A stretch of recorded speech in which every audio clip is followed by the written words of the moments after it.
வணக்கம். ஓம் தொலைக்காட்சி செய்திகளுக்காக இணைந்திருக்கும் நான் ரோஹிணி அருந்தவச்செல்வம்.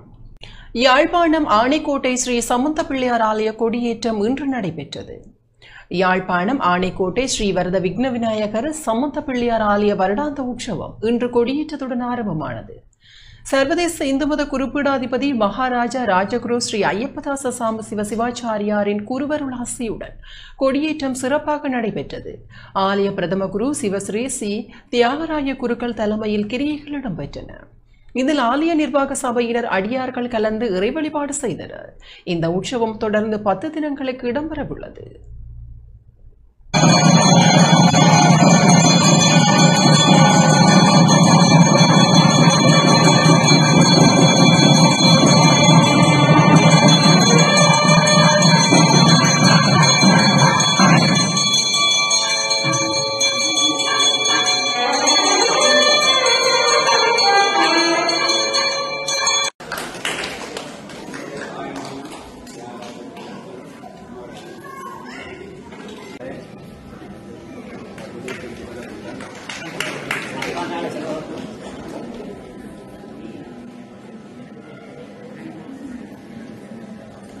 என்னுடைய அப்பாவளி உறவினர் என்னுடைய உறவினர்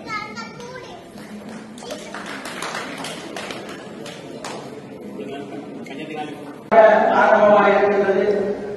ஆலயத்தை பரிபாலனம் செய்கின்ற நிர்வாக சபையினர்கள், ஆலய சிவாச்சாரியார்கள், தந்தை வழங்கி வழிபாடு செய்கின்ற அனைத்து அடியவர்களுக்கும் இவ்வாறு இந்த உற்சவம் நடைபெறுகிறது என்பதை அறிந்து ஆலயத்திற்கு வரக்கூடியான அடியவர்களுக்கும் எல்லாம் வல்ல வரதட்சணை நாயகப் பெருமானுடைய திருவுருவமாக நிறைந்து பாடலிங்கள் எல்லா விதமான சிறப்புகளையும் பெற்று பேரான அந்த பெருவாழ்வு வாழ்வதற்கு வரதட்சணை நாயகக்குமாரிய திருவுருள் என்னென்றும் நிறைய வேண்டும் என்று பிரார்த்தித்து எல்லா விதமான விஜயங்களை போக்குகின்றவர் விநாயகர்.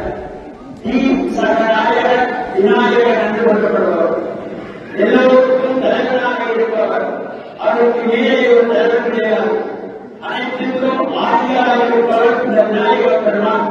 அந்த விநாயகப் பெருமானை வணங்குகின்றவர்களுக்கு எல்லா நலன்களும் கிடைக்கும் என்பதனை தமிழ் மூலாக்கி அவை